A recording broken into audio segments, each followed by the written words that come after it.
And one of the major problems in the Western world is alcoholism, which leads to other problems also.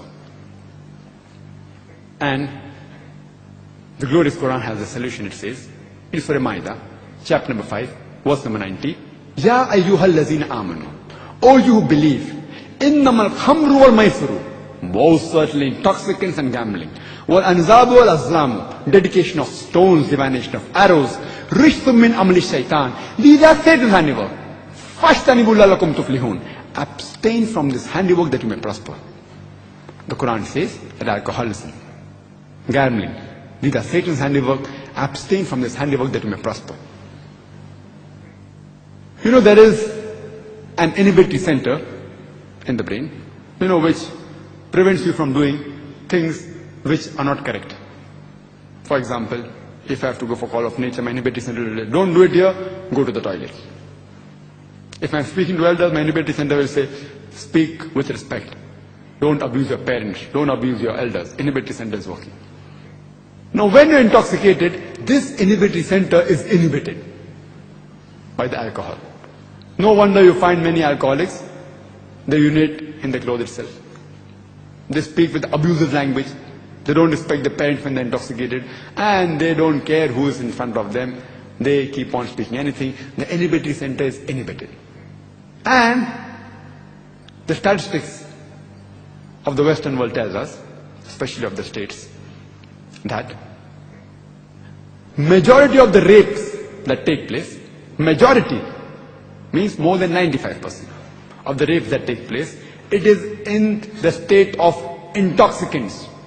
Either the rapist is intoxicated or the victim who was raped is intoxicated. More than 95%. And almost all of the cases of incest. You know incest? Incest means sex with close relatives. Father and daughter, mother and son, brother and sister. Incest. It's in the case when the people are intoxicated. Majority of rape, more than 95%, almost all of the incest is in the state of intoxicants. And imagine, even the AIDS, one of the reasons for AIDS to spread is alcoholism, which is a very dangerous disease. One of the reasons is alcoholism. There are people who say, oh, we are only social drinkers. We only are social drinkers, just once in a while, Some people say in cold countries, because if it's cold, we have only one peg of beer. It's not harmful. So I tell them that if you're feeling cold, why don't you sit next to the fireplace? No, we want to drink something, I said, if you want to drink something, why don't you have honey? Honey keeps you more warm than alcohol. But in the honey, there's no kick which you get in the beer. People have excuses.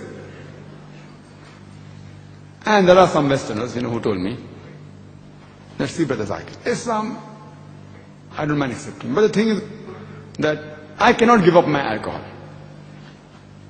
There are certain people who only want excuse for not accepting Islam. So I told that brother, let's suppose I give you a fatwa. Suppose that for you, alcohol is forgiven. If you have alcohol, it's forgiven. Just for sake of argument. Will you accept Islam then? He was silent. People want to give excuse for not accepting it. Not that was the only reason why he's not accepting Islam. Saying that, no, Islam is a good religion, but I cannot give up my alcohol. So I said, okay, fine. At least you give up your shirk.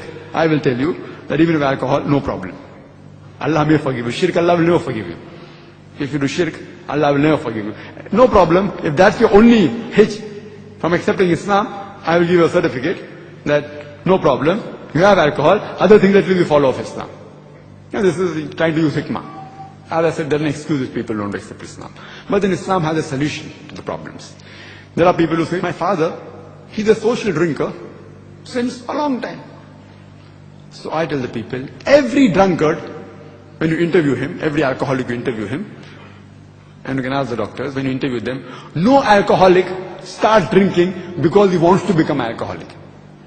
No alcoholic starts drinking because he wants to become a drunkard. He starts as a social drinker. And many of them end up becoming drunkards. And then some people say, my father, he is a social drinker and he has good willpower. He has only one peg a week and one peg twice a week, and he never gets intoxicated. So I tell that any human being who's been having alcohol since several years, you ask him that has he ever been intoxicated in his life, and no one can say no. If he's been a social drinker also, at least a few times in his life, he has to be intoxicated. And if suppose during that time, if he commits a crime like rape or incest, will any modest person be ever able to forgive himself again? The loss that is done, irreparable, irreversible loss done to him and the victim is unforgivable. Suppose in the state of intoxication, if you get intoxicated even once, and suppose you commit rape, or suppose you commit incest, your father sleeps with your daughter, will he ever be able to forgive himself? Therefore, our beloved Prophet said, it's mentioned in Ibn Majah, volume number 3, in the book of intoxicants, chapter number 30, hadith number 3392, that anything which intoxicates you in large quantity is even prohibited in small quantity. No excuse for nipor at all. Our beloved Prophet said, it's mentioned in Ibn Majah, volume number 3, in the book of intoxicants, chapter number 30, hadith number 3371, that intoxicants are the mother of all evils. It is the mother of all evils. Because of intoxicants, there is so much of evil in society. Molestation, rape, disease, etc. so everywhere. And the Prophet said that 10 categories of people are cursed, those who are involved with alcohol.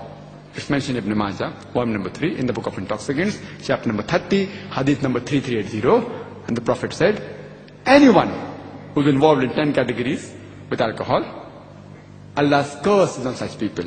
Those that distill alcohol, those who distill it for others, those who drink it, those who transport it, those who transport it for somebody else, those who serve it, those who sell it, those who utilize the profits of the sales, those who buy it and those who buy it for someone else. All these 10 types of people, Allah's curse is on these people. And there are several diseases which a person can have by having intoxicants. You can give a talk only on the ill effects of alcohol, which the Western world knows about it. Not that they don't know. Therefore, they have several resolutions passed, which I shall discuss one later on. And you can give a talk, only listing the names of diseases will take you a full day. I'll just mention a few. One of the most dangerous diseases, which is associated with the person drinking alcohol, is cirrhosis of liver. Having intoxicants, a person can also have carcinoma of the esophagus, carcinoma of the head and neck, carcinoma of the stomach, carcinoma of the liver. A person can have esophagitis, gastritis, pancreatitis, hepatitis. He can have cardiomyopathy. He can have angina. He can have hypertension. He can have atherosclerosis. All these are associated with having alcohol. A person can have peripheral neuropathy, cortical atrophy, cerebral atrophy if he has alcohol. A person can be associated with strokes, with fits, with paralysis, with apoplexy. A person can have Wernicke-Korsakoff syndrome, which is a syndrome associated with loss of immediate memory and confabulation and retention of past memory due to thiamine deficiency, which is associated with intake of alcohol. A person can also have disease like pellagra, beriberi. He can have delirium tremens. It takes place